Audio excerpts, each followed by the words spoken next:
One of the questions I get asked most as a registered dietitian is, do I need to be taking a multivitamin?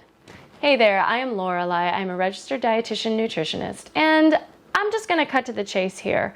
Although everyone is different, for most healthy individuals, no, you do not need to be taking a multivitamin. End of story? Well, no, not exactly, but I did want to state that up front just so that you get the big takeaway, even if you don't have a chance to watch the rest of this video. However, if you want to keep watching, here's a couple of things that you should know. Vitamins and minerals. Vitamins and minerals are essential nutrients, meaning that we can't make them, so we do have to take them in somehow. However, by far the best way to get our vitamins and minerals is to get them in the foods that we eat. We actually absorb and assimilate them better if we get them that way. We're far less likely to overdo it. Plus, the foods that contain vitamins and minerals generally contain other things that we need as well, such as fiber and antioxidants, and those macronutrients that we need, you know, proteins, carbohydrates, fats, things like that.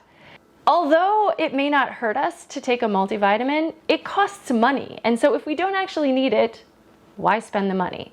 Of course, there are exceptions to this perfect scenario where we're all able to get everything we need from the foods that we eat. For example, if your diet is poor.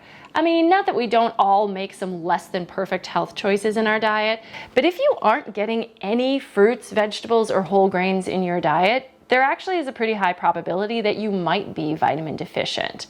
My first recommendation, of course, would be to work on improving your diet, but that might not be so easy for everyone. There are challenges that many people face, such as a lack of access to healthy foods or lack of resources to be able to afford them. The hell? Don't you know I'm trying to film up here? Not a good time to try to steal a car. For some people, they may have, or you may have, a medical condition that either reduces your appetite, meaning that you're just not eating enough food in general, or perhaps there's some kind of GI disturbance where you're very challenged to take in some of these healthy foods. It could be that you need to be on a low fiber diet, so fruits and vegetables are off the menu.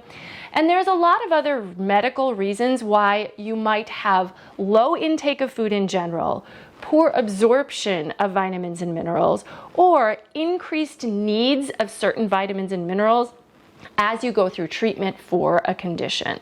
Let me just add, if you are cutting all carbs due to keto or avoiding entire food groups for any reason, restrictive diets can also lead to vitamin and mineral deficiencies. In these sorts of situations, a multivitamin is definitely recommended, and I would encourage you to do so. So if for whatever reason your doctor is saying you are in a situation where you do need a multivitamin because you might otherwise be compromised, then take it. So the general advice that I gave at the top of the video is really for healthy people who have no other conditions that might compromise their ability to take in enough food, to absorb their vitamins and minerals from that food, or need additional vitamins and minerals for some particular reason. Woohoo! That said, a multivitamin shouldn't be considered an insurance policy that allows you to subsist on potato chips and Pepsi. However, if you're watching this video, my guess is that does not describe you. Vitamins are found in foods you eat every day. Exactly.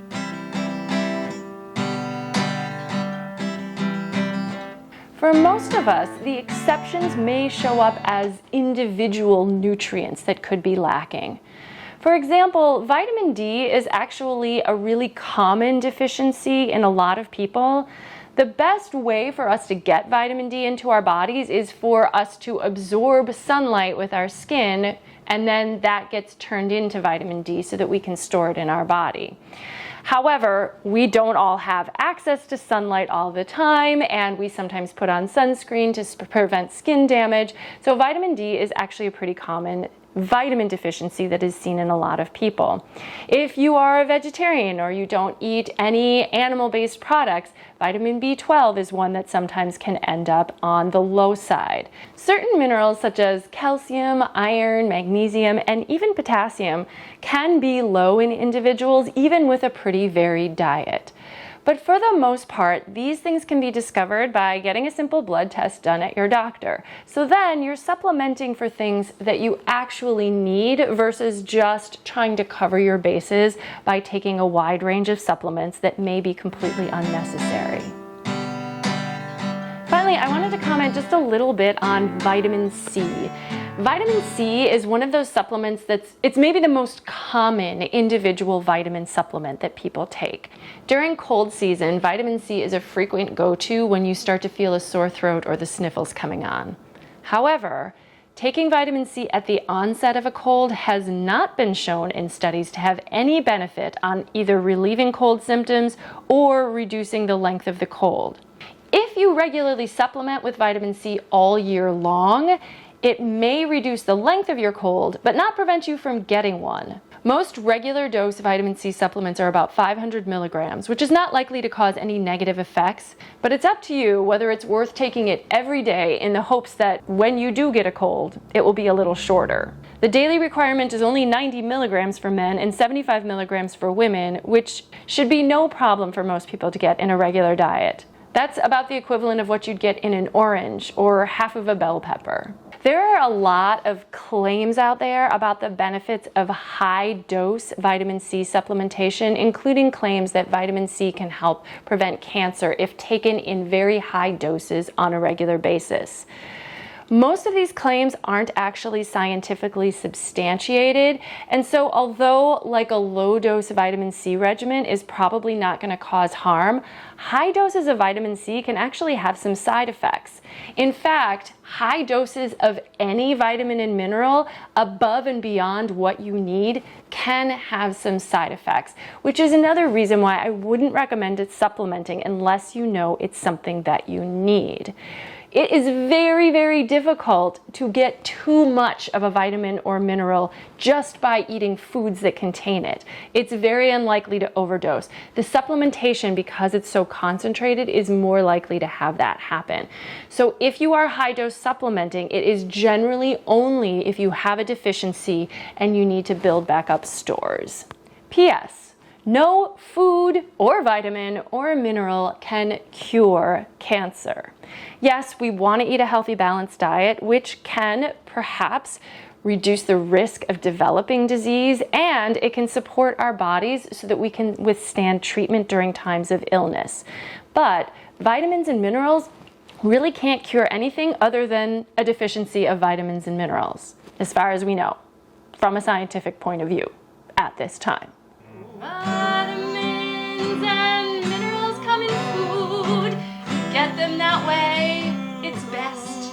It's good. If you want to learn more specifics about how to get vitamins and minerals from food, check out the link in the description for this video.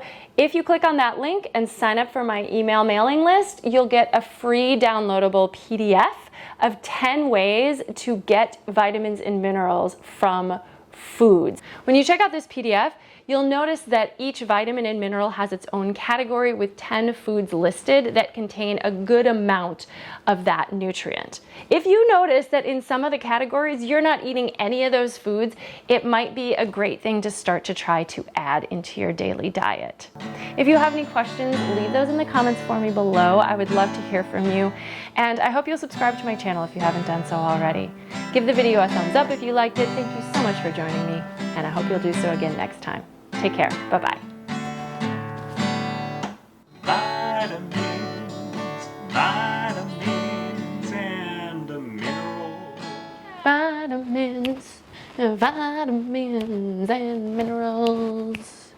Bam, bam.